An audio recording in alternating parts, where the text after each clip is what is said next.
আসসালামু আলাইকুম। সবাইকে স্বাগত জানাচ্ছি গ্লোবাল ভিউজে। আপনাদের সঙ্গে আছি আমি তাসনিম হোসাইন।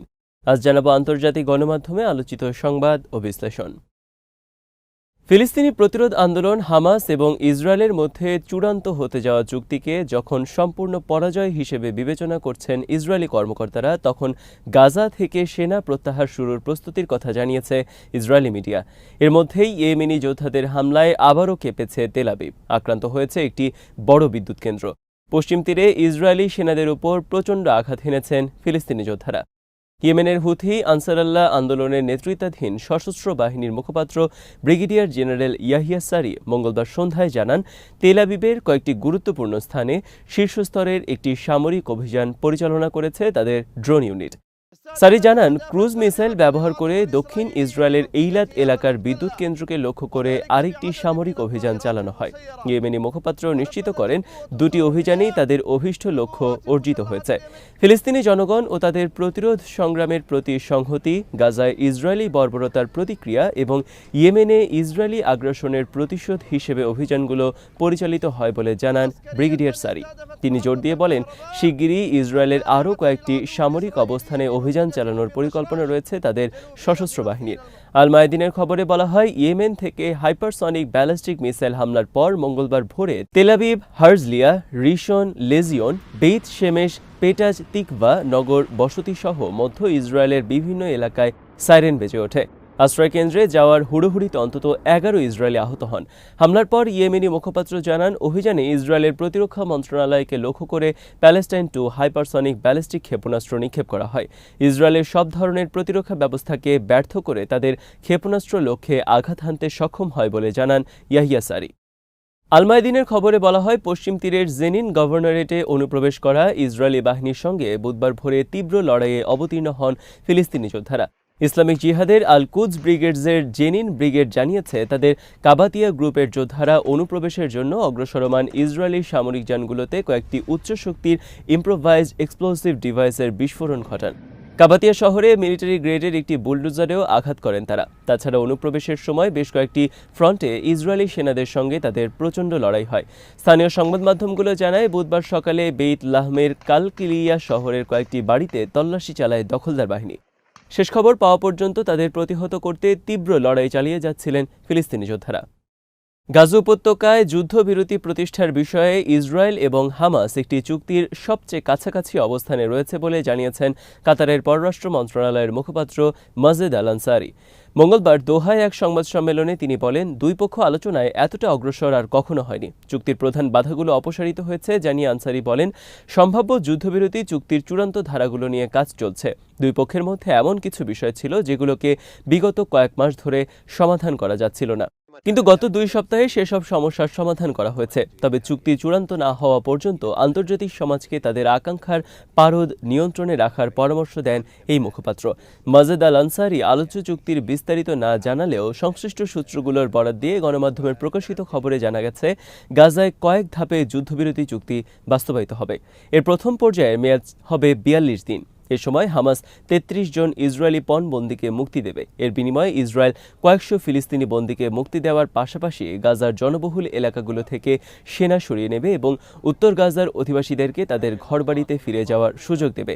সেই সঙ্গে প্রতিদিন গাজায় 600 ট্রাক ত্রাণ প্রবেশের অনুমতি দেবে তেল আবিব। পরবর্তী ধাপগুলোতে গাজা উপত্যকা থেকে ইসরায়েলি সেনা সম্পূর্ণ প্রত্যাহার করা হবে এবং স্থায়ীভাবে যুদ্ধ বন্ধ হবে বলে যুদ্ধবিরতির আলোচনায় সংশ্লিষ্ট সূত্রগুলো জানিয়েছে। সম্ভাব্য চুক্তির ধরন দেখে মনে হচ্ছে, এতে হামাসের বেশিরভাগ দাবি মেনে নেওয়া হয়েছে। 2023 সালের অক্টোবরে গাজায় আগ্রাসন শুরু করার সময় নেতানিয়াহু 3টি প্রধান লক্ষ্য নির্ধারণ করেছিলেন: হামাসকে ধ্বংস করা, সকল পণবন্দীকে জীবিত উদ্ধার করা এবং গাজা থেকে ইসরায়েলের জন্য হুমকি সৃষ্টিকারী উপাদান সমূলে উৎপাটন করা। তিনি দম্ভ প্রকাশ করে বলেছিলেন, সম্পূর্ণ বিজয় অর্জিত না হওয়া পর্যন্ত তিনি থামবেন না। কিন্তু নেতানিয়াহু 15 মাসের আগ্রাসনে গাজার বেসামরিক নাগরিকদেরকে হত্যা ও বেসামরিক স্থাপনা ধ্বংস করা ছাড়া ঘোষিত কোনো লক্ষ্য অর্জন করতে পারেননি।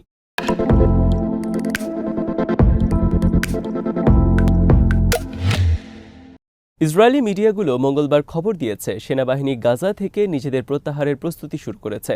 নিরাপত্তা সূত্রের বরাতে ইসরায়েলি সম্প্রচার মাধ্যম কান এর সামরিক প্রতিনিধি ইটালি ব্লুমেন্টাল জানান, মিশর ও গাজার মধ্যকার রাফা সীমান্ত, গাজা মিশর সীমান্ত বরাবর কল্পিত সরু ফিলাডেলফি করিডোর এবং উত্তর গাজা থেকে দক্ষিণাঞ্চলকে বিভক্তকারী নেতজারিম করিডোর থেকে নিজেদের প্রত্যাহারের প্রস্তুতি নিচ্ছেন সেনারা।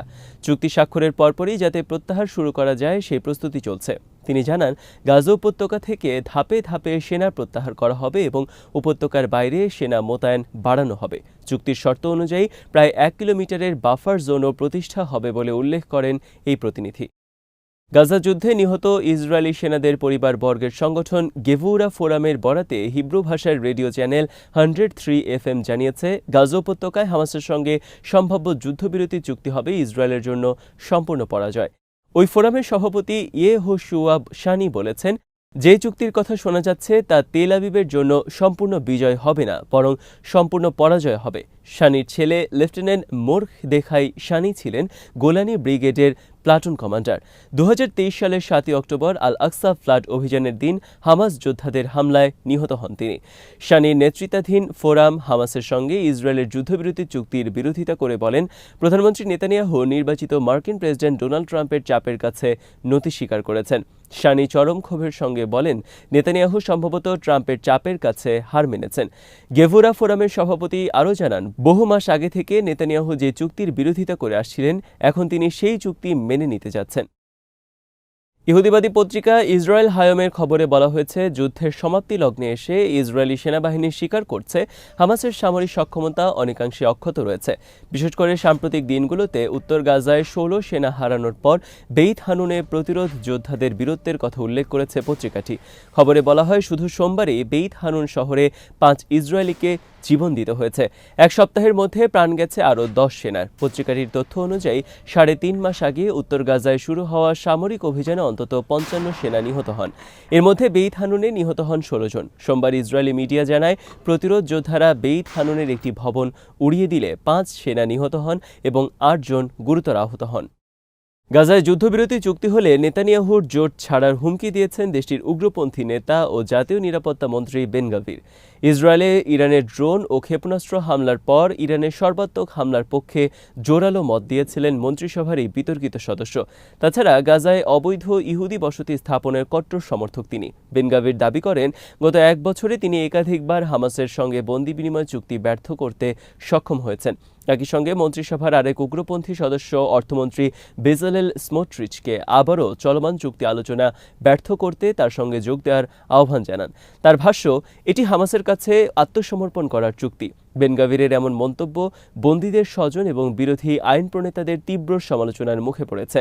জিম্মির স্বজনদের অভিযোগ, জোট অক্ষত রাখতে দীর্ঘদিন ধরে নেতানিয়াহু গাজায় যুদ্ধবিরতি চুক্তি করেনি। বেন গাভির এবং স্মোট্রিচ এর আগে বলেছিলেন, হামাসের সঙ্গে যুদ্ধবিরতি চুক্তি হলে তারা সরকার থেকে সরে দাঁড়াবেন। অবশ্য বেন গাভির নিশ্চিত করেন, তারা বিরোধী দলে থাকলেও প্রধানমন্ত্রীকে ক্ষমতাচ্যুত করার পদক্ষেপ নেবেন না। আল জাজিরা জানিয়েছে, চুক্তির দ্বারপ্রান্তে এসে গাজায় হামলার তীব্রতা বাড়িয়েছে ইসরায়েল। আশ্রয় কেন্দ্র এবং কয়েকটি বাড়িতে হামলায় বুধবার ভোর থেকে অন্তত 22 ফিলিস্তিনি নিহত হন। এমন সময় এই হামলা চলছে যখন মার্কিন প্রেসিডেন্ট জো বাইডেন এবং মিশরের president Abdel Fattah al CC এক যৌথ বিবৃতিতে ইসরায়েল এবং হামাসকে দ্রুত চুক্তি সম্পন্ন করার আহ্বান জানিয়েছেন। চুক্তির মাধ্যমে অবিলম্বে বন্দীদের মুক্তি করার দাবিতে তেল আবিব বিক্ষোভ করেছেন হাজার হাজার ইসরায়েলি। যুদ্ধ অব্যাহত রাখার দাবিতে জেরুজালেমে বিক্ষোভ করেছেন কয়েকশো কট্টরপন্থী ইহুদি। গাজার স্বাস্থ্য মন্ত্রণালয় জানিয়েছে, 2023 সালের 7 অক্টোবর থেকে এ পর্যন্ত অন্তত 46,645 ফিলিস্তিনি নিহত হন, যাদের 70% শিশু ও নারী। আজ এখানেই শেষ করছি। সবাই ভালো থাকুন, সুস্থ থাকুন আর দেখতে থাকুন বিডি ভিউজ। চ্যানেলটি ভালো লাগলে সাবস্ক্রাইব করুন, সংযুক্ত থাকুন আমাদের ফেসবুক পেজে। আল্লাহ হাফেজ।